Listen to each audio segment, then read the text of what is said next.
Oh, lepas belum tu. Sebab bila guna mesin ni, dia memang perlu minyak yang banyak sikit lah bagi basah. Tadi kita dah kesat kan. Bismillahirrahmanirrahim. Bismillahirrahmanirrahim.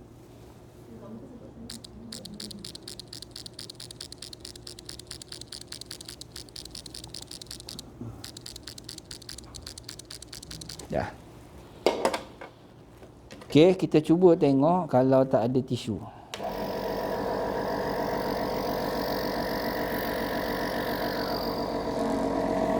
Kita kena standby.